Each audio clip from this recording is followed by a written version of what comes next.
Thank you very much, and thank you, Paul, for that wonderful talk. It was really, really interesting, and I've seen the draft of that guidance, and I think it will be really good to see that officially published in March. I've also put a little note on the chat that we will be updating our links on the site as soon as that is fully approved and published.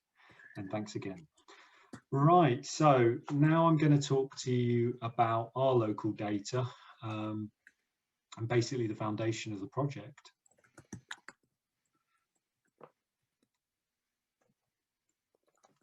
And I'm having a slide issue, sorry about that. So the plan. So for this part, we'll return to our project outline slide, and I'm just going to move this out of the way, sorry. And basically, we're looking at the 5 phases, but the local data is made up of the first phase of the regional audit against the NICE recommendations and a health professionals knowledge survey. We also have some qualitative data from the co-design process and the focus groups that I mentioned earlier. So I'm going to be talking to you about those 3. We'll start off with the audit. So this was the first annual regional paediatric anaphylaxis audit. It had never been undertaken in region before. We looked at the year 2019, January 1st to 31st of December, and all cases in 7 NHS trusts in the Northeast, and those trusts can be seen at the bottom of the presentation there.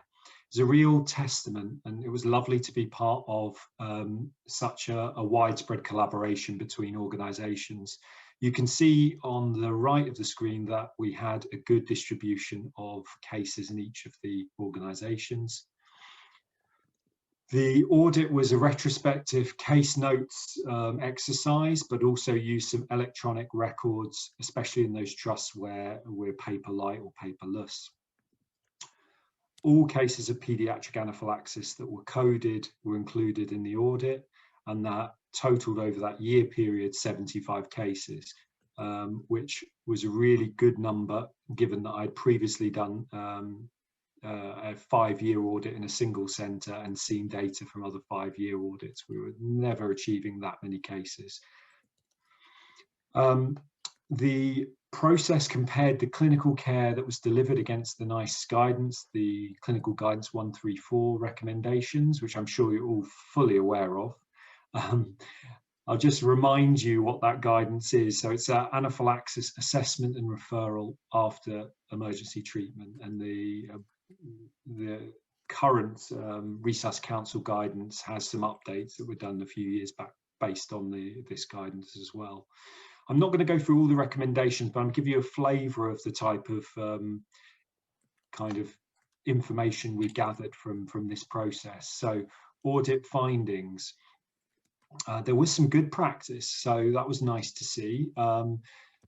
Looking at those 75 cases, events prior to episode were documented in the majority of cases. The extent to which those events were documented in detail was variable, but there was definite documentation about events prior, which is part of the guidance.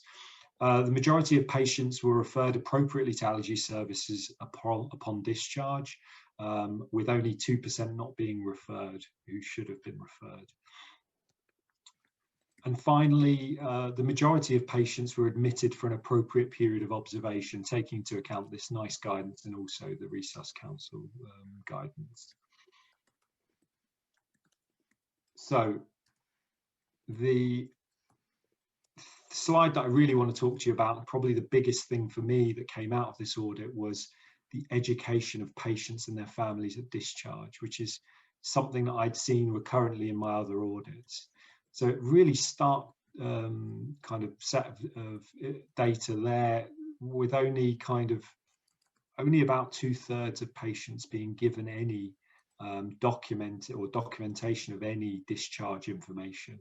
And that was quite shocking. So drilling into that a little bit more, we think, well, what information do we need to see patients going home with? The NICE guidance tells us we should talk about biphasic, possibility of biphasic reactions, and also how to recognize them, what the features would be and what to do.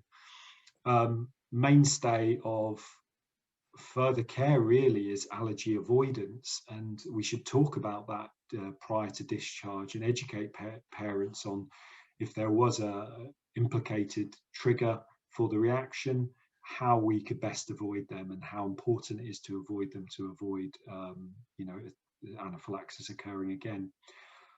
There's also mentioned in the guidance of signposting patients to support groups, and there are several of those really good support groups, which I'll talk about briefly on the website demo, and we have links to those on our website.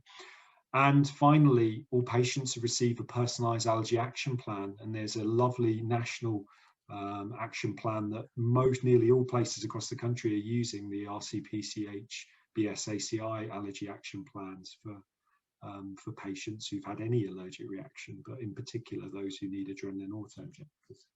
You can see from those that diagram that we were really bad. We were really bad at patient education. I appreciate that it's documented record of this information being discussed, but in my experience, if we're not documenting that we're doing something at discharge, we're probably not actually doing it. So I think it's really quite significant that only about half of the patients there received a personalised allergy action plan or evidence of that. And again, allergen avoidance, I would say, is an absolute must on discharge. Support groups is still really important, and we're doing terribly with that. And biphasic reaction, it's something that, in my experience, probably the most forgotten of all of the things that people discuss at discharge. So moving on from there, what other areas were there for improvement? So reaction time, or the time of onset of a reaction, was not documented in about 20% of cases, and you can see that from this figure. And that's significant because certainly if there's any contention about the diagnosis, not having that information makes it really really difficult at follow-up to determine whether this patient did have anaphylaxis. It also is really vital to have that along with those detailed account of events prior to the onset of reaction. Blood pressure wasn't documented in 15% of cases, and along with that, something that I'd seen recurrently in previous audits, appropriate use of mast cell tryptase was really poor, and that's taking into account the advice from the NICE guidance. I think, as I've mentioned earlier, that the key things and most important things from the audit to be improved is adrenaline auto-injectors were not prescribed in 1/5 of cases where provision was indicated, looking back at the notes. And as I've mentioned, the patient-parent education was really poor. Right, so back to this diagram, which you're starting to get weary of, I'm sure. And we're going to move on to the Health Professionals Knowledge Survey. So this was phase 3. It's a pre-intervention Health Professionals Knowledge Survey. It was a total of 14 questions, which we designed and put up on a Microsoft Forms platform. And average completion time for the survey was just 4 minutes, so it was quite easy to fill in. We had 3 questions initially about the respondents' clinical role, their years of practice or years of experience, and specifically allergy experience. There were 2 further questions concerning the number of cases of anaphylaxis that have been managed in the 12 months. And I think this part's important to mention, really just to address Paul's point about north-south divide and contact with anaphylaxis cases. I don't think I was referring earlier to the fact that it doesn't occur frequently, but I think looking at individuals' exposure to cases of anaphylaxis, individual practitioners, we're seeing certainly from our survey that we're not seeing a lot of cases. It's certainly under 5 per year. And most people, I think, would be more 2 or 3 cases maximum a year, who are just generalists, maybe with ED seeing a little bit more if they come to resus. So that the first of those two questions was how many cases have you managed, and the second was a self-rating confidence in managing anaphylaxis, and that was on a scale of 1 to 5, 5 being the most feeling most confident. The final 9 questions were clinical in nature and specifically about anaphylaxis and its management, and really that was to identify common themes and areas of poor understanding about anaphylaxis and its management. So who responded? Well, as I said, we had a really good response. We got 300 health professionals appropriate, within specialties that would assess children and young people to respond. And you can see here from this pictorial that basically we got people of all grades within all appropriate specialties in secondary care, and also trainees and fully qualified GPs in primary care, along with certainly nurse practitioners and other specialist nursing respondents. So it was really good to see that, because it gave us an overall flavour of actually health professions as a whole across the region. So areas of good understanding, there were some. So thinking about really the important parts of Paul's talk, which is adrenaline is the key treatment. We see here with this question, number 7, what treatment should be administered first in the immediate management of anaphylaxis where stridor and difficulty in breathing is the presenting symptom or sign? And the vast majority, 98%, picked IM adrenaline over those two nasty IM or IV antihistamine and steroid. So I was happy to see that message was there in everyone's practice. I can't quite see the top of my slide for my headings because of the Zoom window, but this question looked at following anaphylaxis anaphylaxis. Patients under 16 years of age should be admitted under the paediatric team for observation. That was a true or false question. And we see there that the vast majority of people got that right and thought, again, 98% thought that we should do that, which is in keeping with the current NICE guidance. So knowledge areas to develop. Now, these questions are going to, some of them are a little contentious. So thinking about triggers for anaphylaxis, just to keep you all awake, I'd like you to have a think about this question. I'm not going to give you the results of the survey, although I know some of you, a lot of you, have filled in the knowledge questionnaire. But I'd like you to have a think about this, perhaps jot down some thoughts on chat. And I think Professor Vance is going to help me out and monitor chat, because my computer window's a bit crowded at the moment. I'd like to spend a few seconds thinking about what your answer would be, true or false to that question. Anaphylaxis is always caused by a specific trigger. And then we'll come back to it at the end of this section and see what the consensus is, and then I'll tell you my thoughts on it. And second question I'd like you to think about, number 13, all children who have anaphylaxis must have access to adrenaline auto-injectors at the time of discharge, true or false?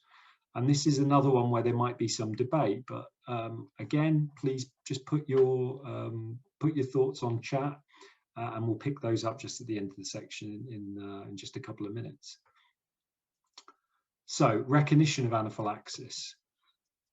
This, I'd say, is the standout graphic for the survey, really, and the thing that tells me that across the region, across all really disciplines, probably excluding allergy specialists, we're not getting it. We're not understanding that anaphylaxis, when we think about the subtle symptoms and signs specifically, we're still very focused on angioedema and urticaria, visible angioedema and urticaria, as being cardinal symptoms of anaphylaxis. And we know that that isn't the case. And often, especially in things we see certainly on challenges where we have a respiratory or a breathing compromise with wheeze, often there isn't any angioedema there.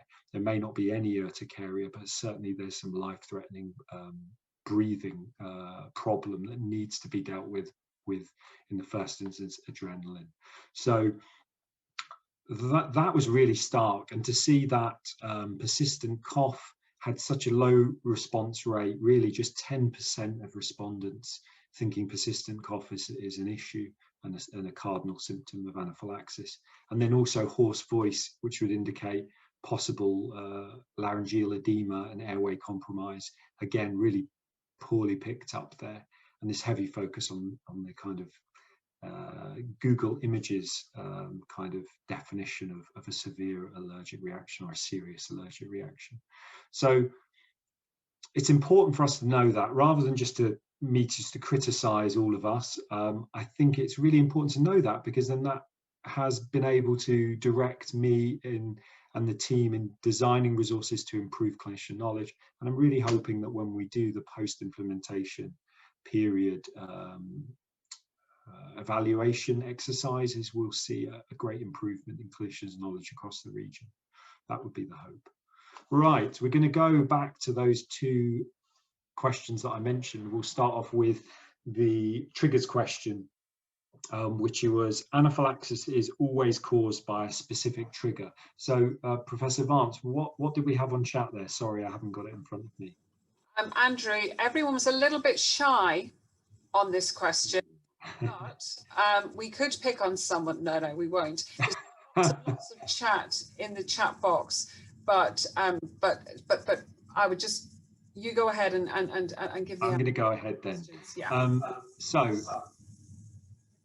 what we saw from the specific trigger question was that about 3/4 thought that was false, which is, from my point of view, the correct answer to the question. But 1/4 thought that it was true. So a reasonable proportion thought that there's always a specific trigger in anaphylaxis. And I think it's important to think about that really with idiopathic anaphylaxis in mind, because there is a proportion of anaphylaxis presentations where no trigger is identified.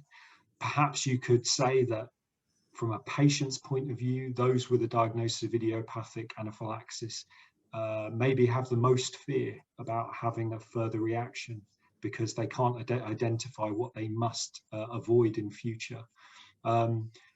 Also, you know, I wonder whether this question tells me a little bit about clinicians' awareness of the fact that anaphylaxis can have no trigger. So a really important question, I think, whether the question was answered correctly or wrongly, that we need to talk a little bit more about idiopathic anaphylaxis, as well as the common triggers like food allergens and you know, venom and drugs and things of that nature. Moving on to the next question, I'm wondering whether there was very little on chat about this question, but I'm hoping there's at least 1 or 2 comments. We've got lots of questions, Andrew. There's a great discussion around schools and different issues, but not about your questions. I think okay, that's absolutely fine. So we'll move on, so we got a bit more time to address those questions. Sure. So this question, should all patients get adrenaline auto-injectors provision at the time of discharge? Well, from my point of view, the answer is no, because I guess it's important to think about what some of those triggers are for those reactions.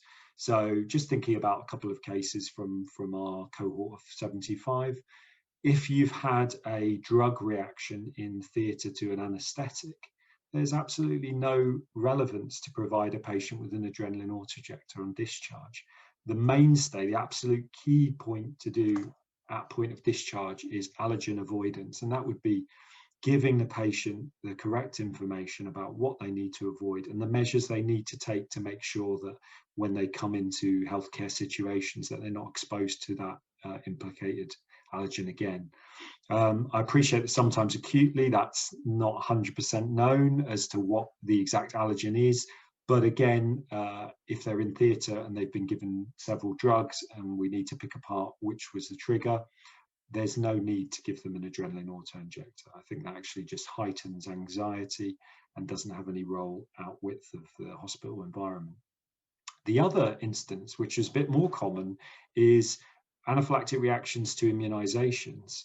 And certainly we had provision of adrenaline auto-injectors in region to 1 or 2 cases where children have had reactions in primary care to an immunization. Again, there's very little kind of use in providing adrenaline auto-injectors. So that wasn't provided by primary care, it was actually in secondary care once they've been transported and managed acutely.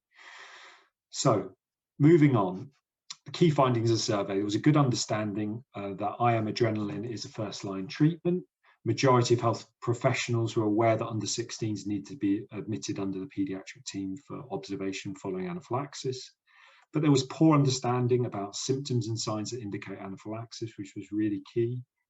And there are issues around idiopathic anaphylaxis awareness and when to provide adrenaline auto-injectors at discharge.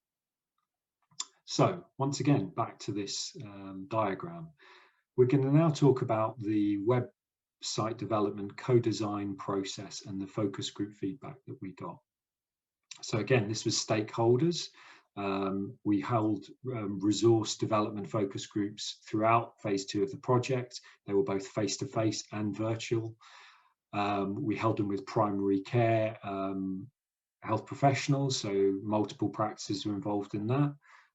Secondary care, local and regional teams on several different meetings. Education were engaged at all levels from early years institutions, and I think we had 3 nurseries which were really great. A primary school and a secondary school all gave us feedback via virtual focus groups. And then finally, we had some patient engagement via our young persons advisory group, the Northeast branch. And that was really useful and gave some fabulous insights into where we need to go with that section, which is currently under development. So focus groups, themes of feedback.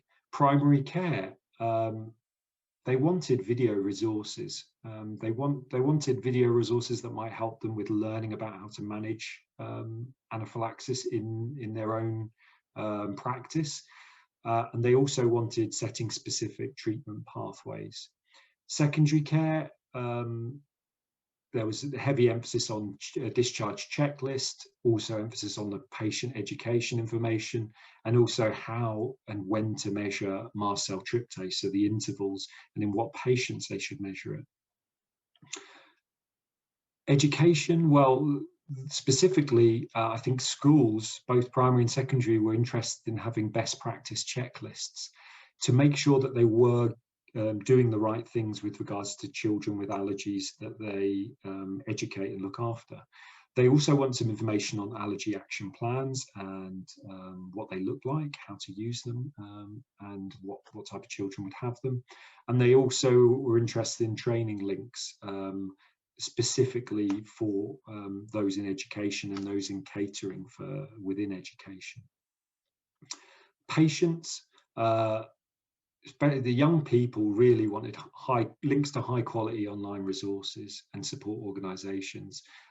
In particular, they really wanted video format information and social media based platform information. So a heavy focus on that for the young people.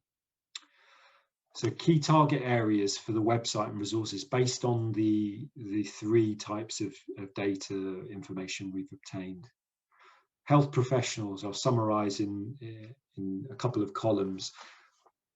In secondary care, the flavor was, how can we be a bit better at allergy focus history? So some guidance there. Mast cell tryptase guidance would be important based on the audit results and the knowledge survey. Discharge and ongoing care toolkit. Now, that would include lots of things, including good links to the BSACI, RCPCH allergy action plans, but also information guidance on risk assessment for prescription of adrenaline auto-injector, which speaks to some of the points that I've just raised. Quick links to national guidance, so both the Resus Council guidance and the NICE guidance. Key patient discharge information, what's essential, what can you do, and is there ways we can give resources that are already there, ready to give, that are easy to understand in different formats for patients. Anaphylaxis educational package to improve professional knowledge. In primary care specifically, a primary care specific management algorithm. How to prepare IM adrenaline, which was a bit of a surprise to a lot of us in secondary care, but actually in primary care, a lot of practices are not holding adrenaline auto-injectors in stock for that purpose as part of their anaphylaxis emergency box. So they wanted a refresh, a quick little video that would show you how to draw it up. They know how to give IM injections, they just needed someone to talk them through standard strengths and things like that. So that was interesting. Post-event medication guidance, really for primary care to make sure that children who've been discharged from hospital have the correct medication they should do based on their reaction and their discharge, and also information that would help them on providing repeat prescriptions of adrenaline auto-injectors and antihistamines.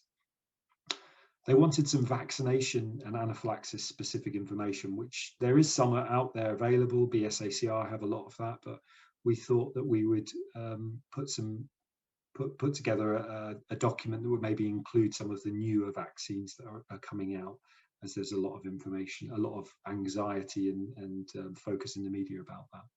And then links to relevant courses, so these type of courses that will develop your experience in pediatric allergy. And we talked about the primary care. Sorry, it's a repetition. And then again, patient support organization links.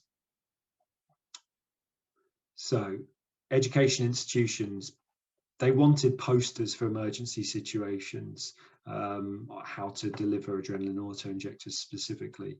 They wanted setting specific information on how to recognize and manage anaphylaxis, and they specifically asked for a simplified flowchart. Information on allergy action plans and common medications that I mentioned a little bit earlier. They wanted that best practice checklist, and I think that seems very sensible. Links to allergy training specific for education setting. And as Paul mentioned, we're not forgetting the spare pens in schools, info and links, because some of the educators were aware of that and some weren't. And obviously it's something that is amping up and we're trying to increase awareness about. Patient and families, and specifically more young people, feedback was, and what we felt was, patient story videos would be really useful way to kind of get information, education out there.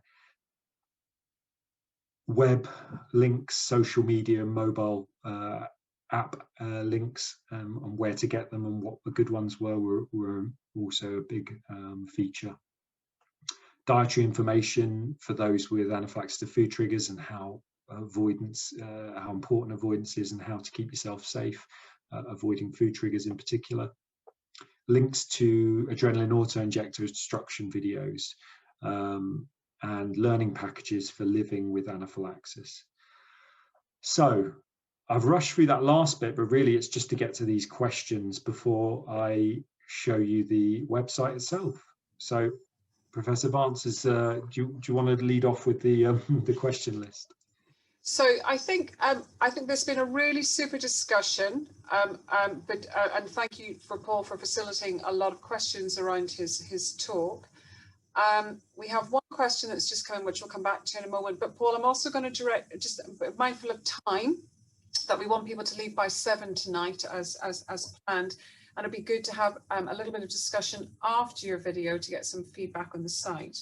But I think you've really nicely, Andrew, flagged that this is a holistic educational resource, holistic in the sense of the patient's journey through acute anaphylaxis and post-acute management, and holistic in the sense of the range of professionals who are involved in the optimal care of these children.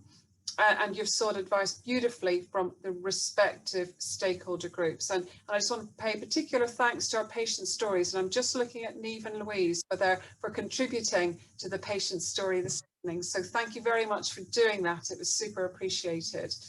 So why don't you play the video and allow you to flick back through the questions. There's a nice question that I'd like you to look at from Rachel around feedback to the schools and access to pens at schools. And then if you could also pick up Sasha's question in a moment as well. But why don't we play the demonstration just to keep us on time? So welcome to the website demonstration. If I take you back to the project outline timeline, we can see here we're now at the point where we've completed the website development phase and we're at the start of the implementation phase. So without further ado, here's the demo. This is the homepage, Beat Anaphylaxis. It looks very similar to the Beat Asthma platform, which you may be familiar with. The 3 ways you can navigate the website to get to the relevant resources and content are as follows. Firstly, we have the drop-down menu bar here at the top. You can see we have resources which are divided up by their relevant user groups. We also have videos section, which is divided up the same as that. The courses page with 2 courses and a latest research section, along with a feedback form that can be filled in regarding the website itself.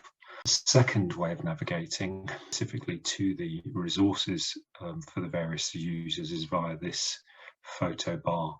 So the icons there will take you through to the relevant sections. If we travel right down to the bottom of the site, we can see there's one final way here to select from this list of the resources that are there. There's also a feedback link and the social media button to Twitter. So if we go back up to the top, as we go down, we can see the Beat Anaphylaxis mission, which gives some details about anaphylaxis and also some context. There's a specific definition of anaphylaxis and then details on the signs and symptoms of a reaction in contrast with just a mild to moderate allergic reaction. Next is the Meet the Editor section, where you can see all of the students that have kindly donated their free time to help develop the website and its resources. Finally, we have the organisations list, which has not only charities that have supported the project, but the NHS Foundation trusts that have been involved, along with educational institutions that have helped us refine and develop the resources. So if we go back up to the top, firstly I'm going to take you through the resources. The young people section is currently under construction. The resources for that specifically are due to be out a bit later on in the year. I'll take the patient and family section first. So if we click on there. Now this is the format for all the resources. We have these subcategory icons which make navigation a bit quicker. So first thing I would like to show you in this section, I'll come on to the patient stories a bit later in the video content section, but if we take a look at what is anaphylaxis, you'll see that this is a patient and family specific kind of definition of anaphylaxis with description, also some details on what could cause anaphylaxis and why it may occur, and then again symptoms of an allergic reaction, showing the differences between a mild to moderate reaction and anaphylaxis. Finally, at the bottom there's some really useful web links via these 2 buttons to the Anaphylaxis Campaign and Allergy UK patient parent fact sheets, which are really great resources. So if I go back to the next section, and what I'd like to show you now is the Managing Allergies section. So in this section, you can see these are actual resource documents. We've got 6 of them in this section. The one I'll show you, I'd love to go through all of them, but I think time will not allow us. So we'll pick one, which is the allergy apps and social media for allergy. If I zoom out of this one just to show you, this resource is a PDF document. It's printable, so you can print it off your computer and have it to hand if you prefer paper, but also the PDF is embedded with URL web links. So these, for instance, mobile phone and tablet apps are available via the Apple App Store and Google Play Store for various different aspects of allergy and anaphylaxis. So what you do is you click on them, it'll take you to a website with links to those two vendors, and then you'll be able to download the apps that suit your needs. So that's the first page. Second page, there's some social media links and mainly Twitter users in various categories such as medical, charity organisations and advocates, along with healthcare professionals, dietitians. Just close that. Next, I'd like to go back and show you this final section of the patient and family resources, living with anaphylaxis. There really is a lot of great resources already available, so I've really emphasised this wonderful training package that Anaphylaxis Campaign provide. As below is also some really good websites from the manufacturers. There's a specific JEX website for children, and also an alternative for teens and young people.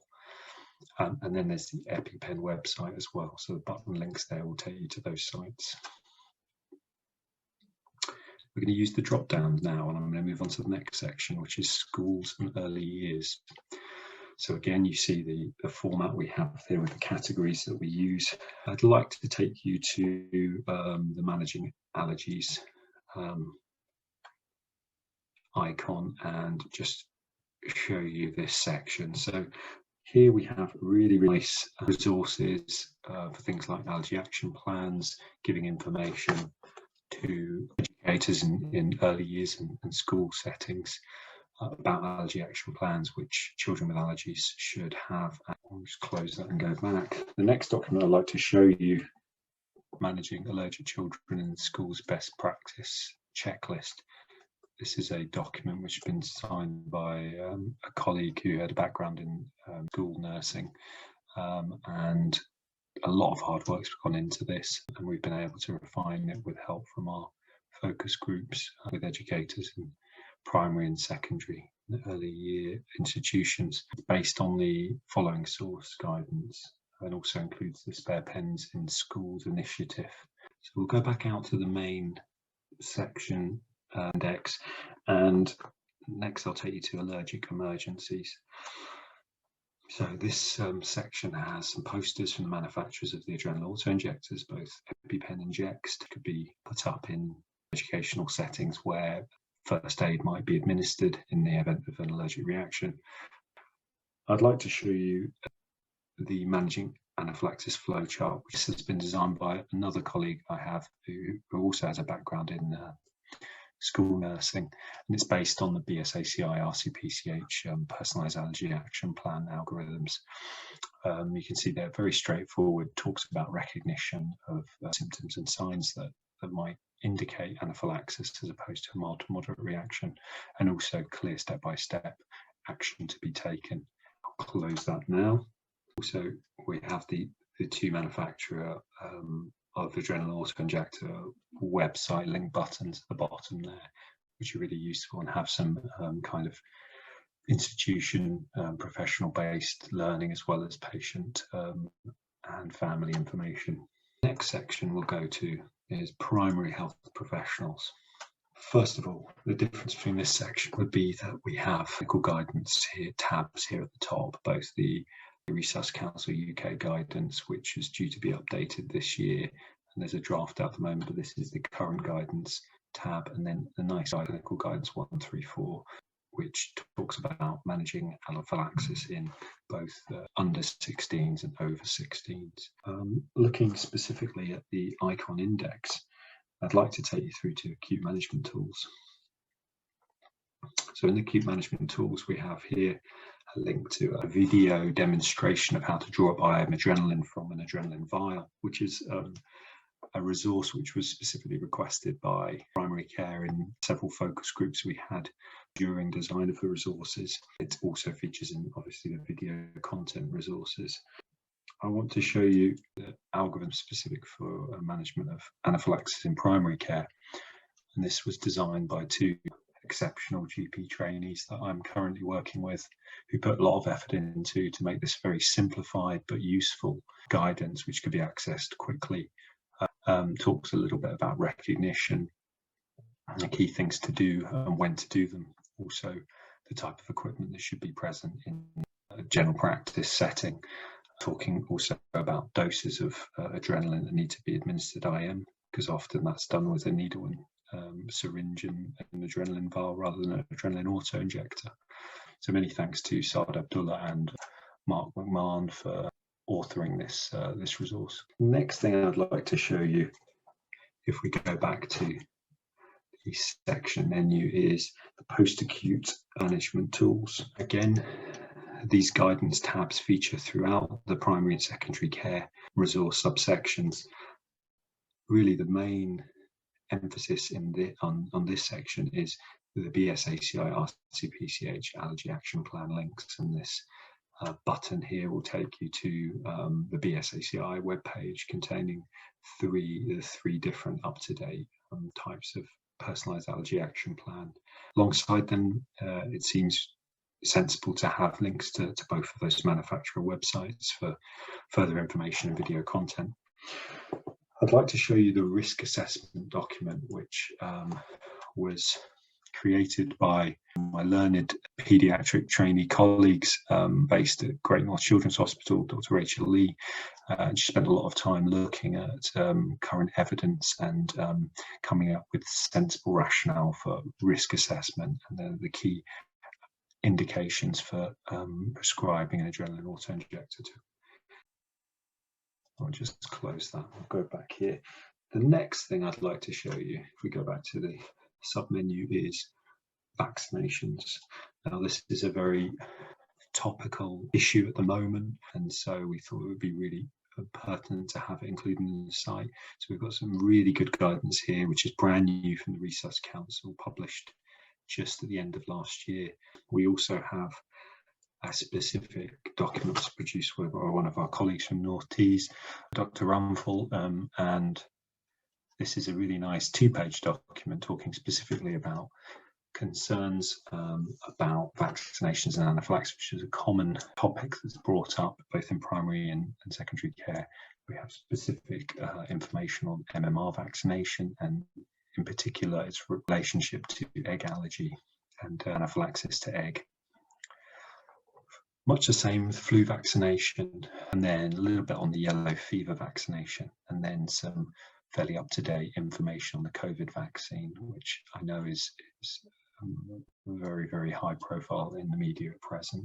Next, I would like to take you across to see the secondary health professionals website. To start off with, I'd like to show you the recognition and acute management section is very useful. It has some regional algorithms based on the Resus Council guidance, but I'm going to take you to the discharge and ongoing management section, which is one that we're particularly proud of.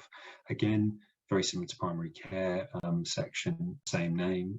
We have quite big prominence to the BSACI RCPCH personalised allergy action plans buttons there, to a website on the BSACI platform, and also the EpiPen Injects website links.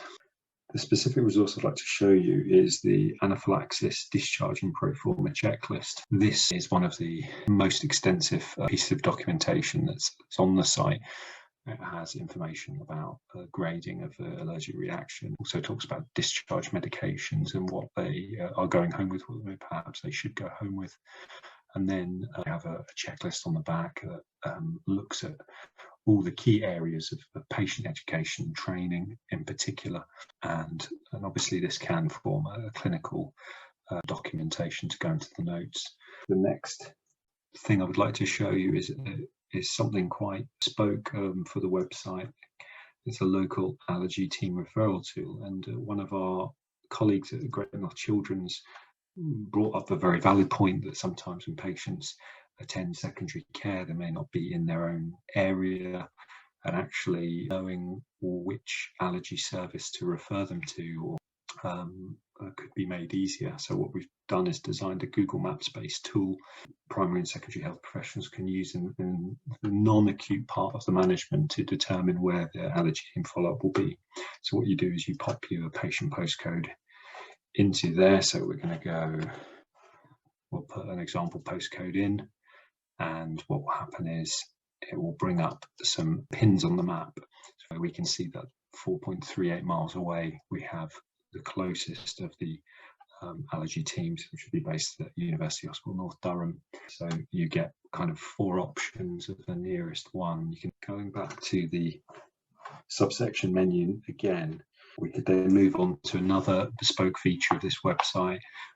It's also really nice to be able to, now that we're in the 21st century, is to think about how we can electronically give patients data, as that is much more fashionable, it's much more convenient, and really it's what most patients and families require now. So this is a nice little tool we've come up with, where basically you're a clinician, you're in the emergency department, or you've had a consultation in primary care, and you feel that that family or patient would benefit from some signposting to good quality information online. So you would fill in your details there. This is a portal which allows you to email patients without them having your email, which I think is preferable for most of us in clinical practice. You'd put the patient's email with their consent to send them, and then you just fill in the reCAPTCHA box there with you send, and the patient will be sent a HTML-rich PDF document attached to an email, which I'll show you what it looks like in a second. It is basically a simplified version of this document.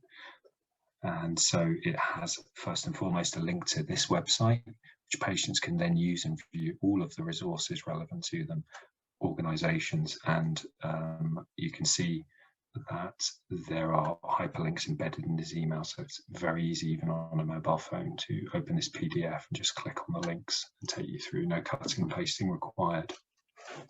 Next thing I would like to show you is a little educational resource which comes with secondary care, but also the primary care sections. We've got 2 elements to this section.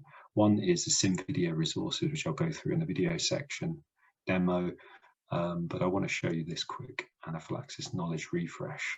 And this is a bespoke online educational package designed by Professor Vance, and it's based around clinical cases. And it kind of challenges you to think about how you view allergic reactions, and also those questions about whether a patient needs referral, whether, based on the clinical history and written examination, whether the clinical diagnosis of anaphylaxis is valid or not. So there's 3 options there you go through, and it is a question based. There's a clinical vignette question based there. You would fill in some random answers and submit, and then you will get some feedback on your answers. So I've got 2 out of correctly and 2 incorrectly answered questions, so 50%. At the bottom there you will have a clinical explanation of why the answers are as they are. So we've got 3 options there. It's a nice little package. Back to the home page, and I'd like to talk to you and show you the 2 courses which we feel are relevant regionally. The RCPCH PAC courses are delivered in the Northeast as well as other parts of the country. So this just gives you a bit of information on them and some links to the RCPCH Education Careers and Courses page. Currently there are no PAC courses scheduled, but I do believe one's going to go on soon. There's also an email address there. The second course is the Newcastle University module, something that's very popular in region. It's a 15-week programme based at the University of Newcastle with some industry-funded places. So there's again a little bit of information about what that entails, and then a link to the university module library, and in particular the course lead, Mr. James Gardner, who's also contributed quite a bit to this this website. On to video resources. So again, young people with anaphylaxis is a project that's under construction, but we'll go to patients and families, and this links in with the patient stories and also that link at the bottom of the homepage that I mentioned earlier.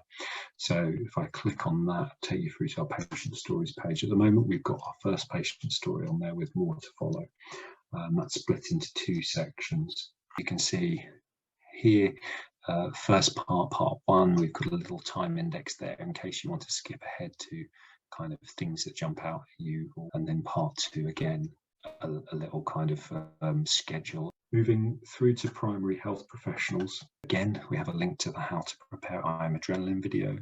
And then we have 3 sim scenario videos, which was a novel idea that was brought about through cooperation with the Queen Elizabeth Gateshead audio-visual department and a few of the emergency medicine team over there. We have 3 scenarios. I'll show you just one of them. I'm not going to play you the videos, but they're basically filmed in the sim suite over at Huey Hospital. This one is specifically based in primary care.